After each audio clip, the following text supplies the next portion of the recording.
is the law. Because so many people say, oh, उनके साथ होता है, हमारे साथ तो नहीं होता है.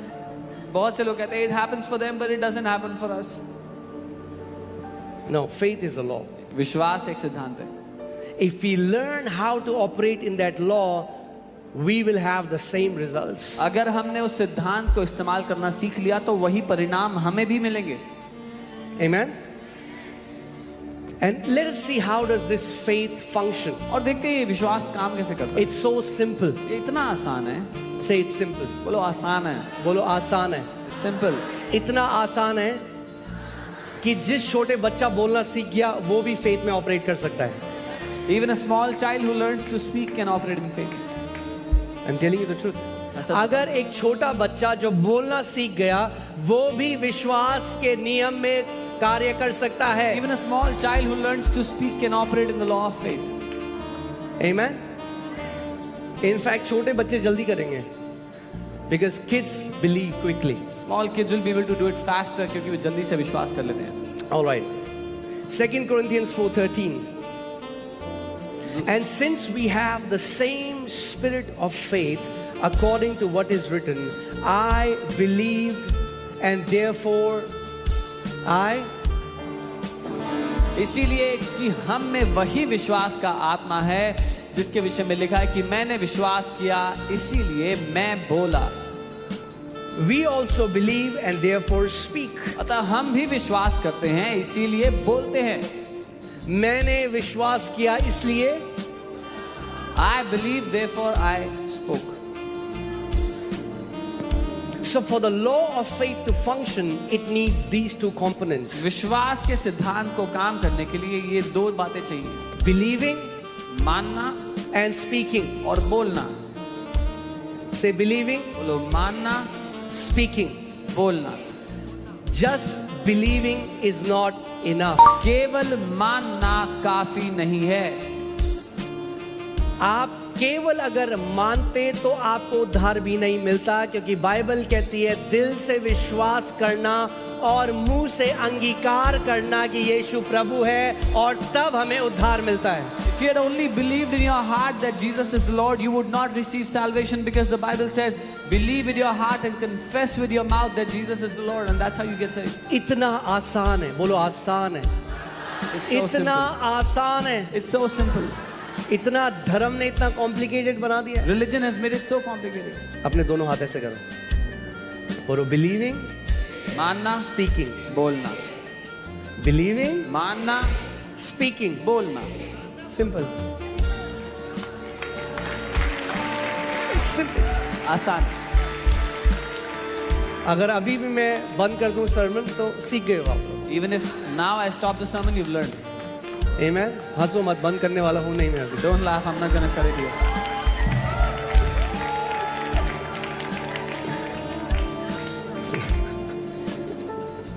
Amen. फिर से बोलो. It's simple. बोलो आसान है. Believing, मानना. speaking. बोलना. Believing, मानना. speaking. बोलना.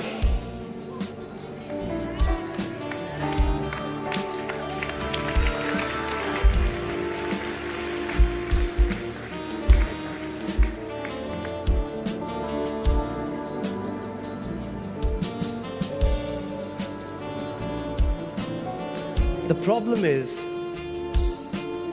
we believe our feelings more than the word of God. समस्या ये है कि हम अपनी भावनाओं को ज्यादा मानते हैं परमेश्वर के वचन से ज्यादा. And we say what we feel.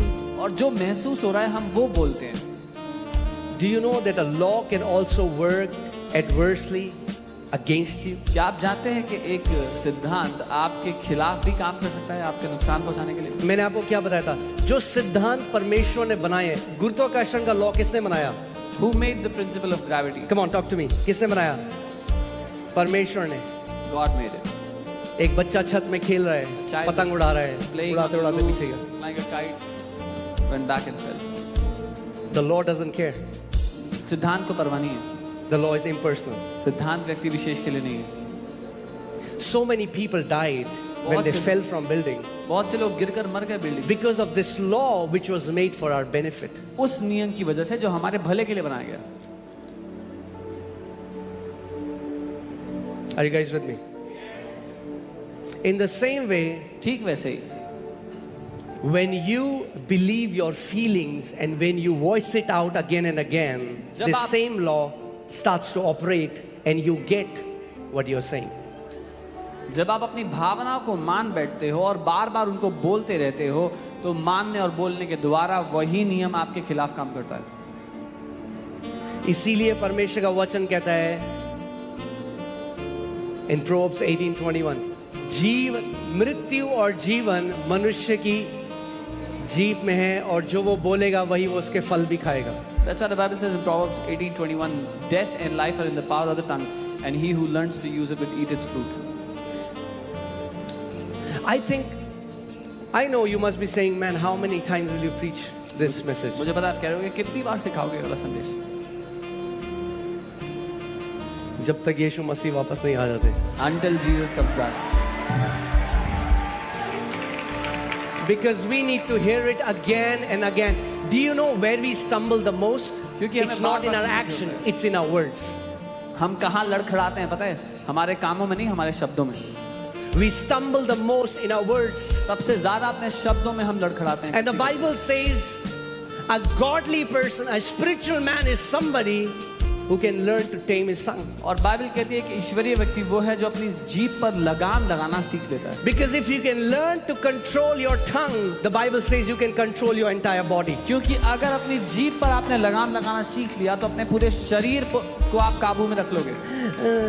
Pastor जी, हमसे तो बाइबल पढ़ी ही नहीं जाती. Pastor, I cannot. हमसे बाइबल पढ़ी ही नहीं जाती. cannot read the Bible. हमसे बाइबल पढ़ी ही नहीं जाती. cannot read the Bible. हमसे बाइबल पढ़ी ही नहीं जाती. हमसे बाइबल पढ़ी ही नहीं जाती. cannot read the Bible. Soon a law comes into motion. जल्दी ही एक नियम लागू हो जाता है. You are saying it, आप कह रहे हो and the more you say it, you'll start to believe और it. जितना कहोगे उतना मान लोगे. And you set a stronghold in your mind which will not let you read the word of God because you have declared it thousands of times. और अपने मन में ऐसा दृढ़ गढ़ बना दोगे जो आपने हजारों बार घोषणा कर करके ठहरा दिया अपने लिए. But you know how it started? और पता है शुरू कैसे It हुआ था? started one day you didn't feel like reading the Bible. शुरू हुआ था कि एक दिन आपका मन नहीं कर रहा था बाइबल पढ़ने So का, you voiced it out. तो आपने बोल दिया, And then you said it again. फिर आपने दोबारा And बोल then you दिया, said it again. फिर तीसरी बार बोल दिया. हमसे बाइबल पढ़ी नहीं जाती. I cannot read the Bible.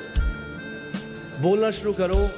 Start I saying. love the word of God. Start saying, मुझे परमेश्वर के वचन से प्यार है. I love the word of God. मुझे परमेश्वर के वचन से प्यार है. I love the word of God. मुझे प्यार है परमेश्वर के वचन से. क्या होगा? What will happen? As you keep saying, जैसे आप बोलते you will रहोगे, keep believing, आप मानने and लग as जाओगे, you will start और believing that जैसे you are a मानने lover लगोगे, of the word of God, कि आप वचन के प्रेमी हो। automatically you will find your delight in the word. You'll like this man who's thirsty, you will go to the word and you will drink it and you will eat it day and night and get filled. आपको स्वयं अपना आनंद उस वचन में मिलेगा और दिन रात उस व्यक्ति की तरह जो भूखा प्यासा है वचन में खो ढूंढते रहोगे. Amen? Because we think words are just, word is what? Noise. क्योंकि हमें लगता है हल्ला ही तो है, आवाज ही तो है, शब्द. Have you heard people will say something destructive, toxic, and then they say, oh, I didn't mean that. लोग कुछ हानिकारक कहेंगे अपने लिए, कह रहे हैं मैं तो ऐसे ही कह रहा था, I didn't mean that. मैं तो यूं ही कह रहा था. That's okay for you said it 1-2 times, but if you keep saying that, that becomes your everyday declaration. It's very dangerous. एक दो बार बोल दिया ठीक है, लेकिन अगर हर दिन बोल रहे हो तो वो आपकी घोषणा है और बहुत खतरनाक है आपके लिए. Amen? So what are the two ingredients of the spirit of faith? क्या है वो विश्वास की आत्मा की दो मुख्य बातें? Believing मानना and speak. और बोलना. Since we have the same spirit of faith, we believe and therefore we spoke. क्योंकि हमारे पास वही विश्वास का आत्मा है, हमने माना और इसीलिए हमने बोला. Amen? That means इसका मतलब if you really want to know what you believe, अगर आप सच में जानना चाहते हो आप क्या मानते हो, hear what you are speaking when you are not consciously speaking. तो सुनो कि आप क्या बोल रहे हो जब आप ध्यान नहीं दे रहे हो तो. Because then you are speaking what is hidden in your heart. क्योंकि तब आप वो बातें बोल रहे हो जो आपके दिल में छुपी हुई है.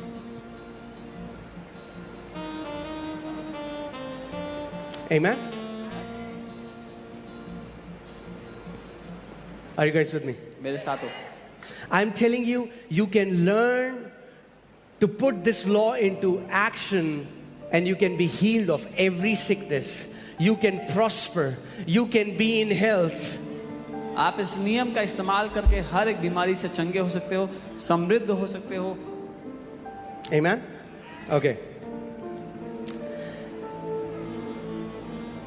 Romans chapter 10, I'll read from verses 6. रोमी 10 मैं 6 से पढ़ूंगा. But the righteousness of faith speaks.